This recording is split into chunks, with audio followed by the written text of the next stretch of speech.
last demo. This is where this gets interesting. How do I put this snapshot backup and these native transaction log backups together to be able to do this?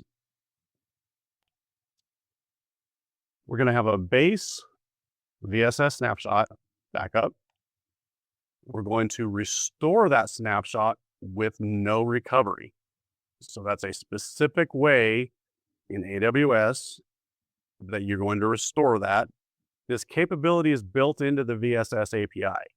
So if your backup software, however you're doing your VSS snapshots, say they can't do this, it's because they didn't implement it in their software. This is not an AWS only thing. This is part of the VSS API from Microsoft.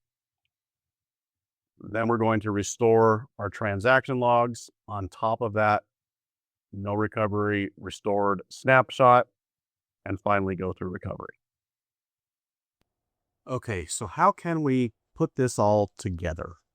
We have these VSS snapshot-based copy-only backups that have been taking place. And let's say I'm doing that, once daily. But then I've got these transaction logs that are continuing. And I have a need to recover my database for whatever reason. So my process with native backups would be to restore that full backup with no recovery, and then restore all the subsequent transaction logs since that up to, I could do point in time or not, but however we want to do that. So that's what we're going to look at next. If we look at this script here, this is my restore script. I'm going to walk through this fairly slowly in terms of what we're going to do, and then we'll kick this off. I've actually got breakpoints set up here that as we walk through this, we can see exactly what's happening. So the first thing we're going to do is just take a new application consistent snapshot based backup, just like we did last time. The difference is here in this, we actually have the code in this script to wait for that to be complete and to give us that snapshot set ID from the output, because we're going to need that for the restore. Okay, so that's our whole first step. So let's go ahead and kick that off. So just like last time, we have submitted this to SSM, telling it we want to create this snapshot. It's going to take a little bit of time. I'm going to go ahead and pause the video and we will take a look at what we get. Okay, our new snapshot completed. This was submitted at 21:06, so it took a minute or two to complete. We can see that here. We can see in the SQL Server log that we have this new snapshot-based backup right here. Now what we're going to do is move on to step 2. We're going to insert a couple of rows and then do a manual transaction log backup, right? So that way we will have the snapshot backup that does not have this data in it. We'll have the log backup that does. So we'll go that far. That's pretty quick, right? We've got our new log backup. We can see that in our SQL Server log, that our log was backed up to S3.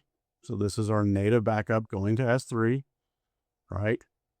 This was just a backup demo.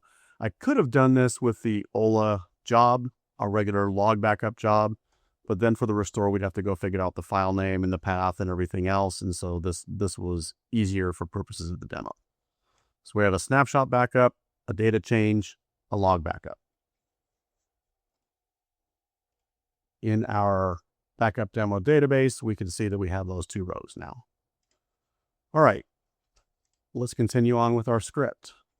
Now we're going to restore the snapshot.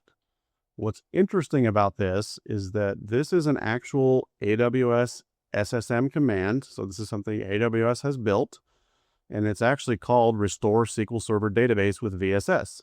So it's a SQL Server specific thing.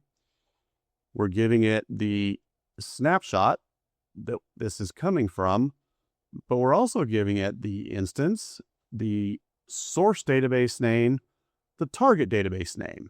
Some cases, the target and the source would be the same.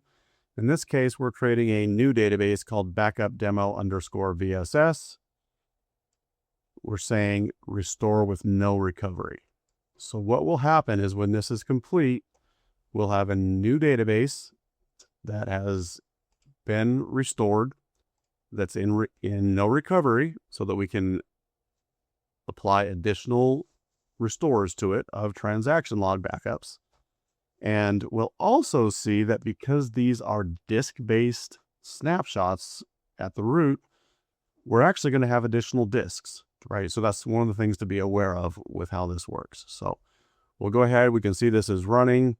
The restore is in progress. We've got our loop that's just kind of polling, waiting for that to complete. So we will go ahead and wait for that to complete and see what we get before we restore the log with recovery. Here we can see that our restore is in progress, but if we look at our disks, we do have this D and E drive. So AWS just kind of chose volume letters that were available. These are our backups of these disks at that time frame. Our script is now done. So we also can see that we now have an additional database, backup demo VSS, that says it's restoring, meaning we can apply additional backups, right? Our backup demo database, of course, has this data. If we could query it, which we can't because it's in no recovery, this VSS database would not have these rows at this stage. All right, the next part of our script is we're going to actually restore the log with recovery. So we should be able to see that. Let's also take a look at our log file before we do that. We can see that a database was restored, that it was marked. We can see all of this, right? From the startup of the database, it was marked restoring, so we're not going to run recovery. All of that happened to that database. We'll go ahead and continue this and restore the log backup that we just took. Okay, so we restored the log with recovery. So now we're going to see the log restore. Restore is complete. Everything is in good shape there. If we go look at the database, it is now completely readable. Let's switch to it and let's run our query. We have our data. So our VSS snapshot was a copy-only backup. Because it's a copy-only backup and we're able to restore that from that snapshot with no recovery, we can then apply transaction logs on top of that. So this, as I talked about before, this requires a lot of orchestration, right? If you're in a shop where you have DevOps folks that are doing things like VSS snapshots and DBAs who are doing things like transaction log backups, there's going to have to be some real orchestration in that.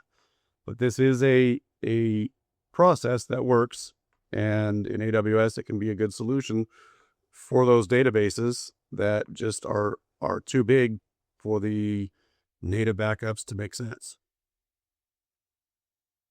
So that was hopefully not too boring going through all those demo videos at the same time, but that's what we're talking about. That's how we put these together. That's how we can take our very fast snapshot backups and still have our transaction logs however often we want them to, right? Hourly, every 15 minutes, every 1 minute, whatever your RPO requires.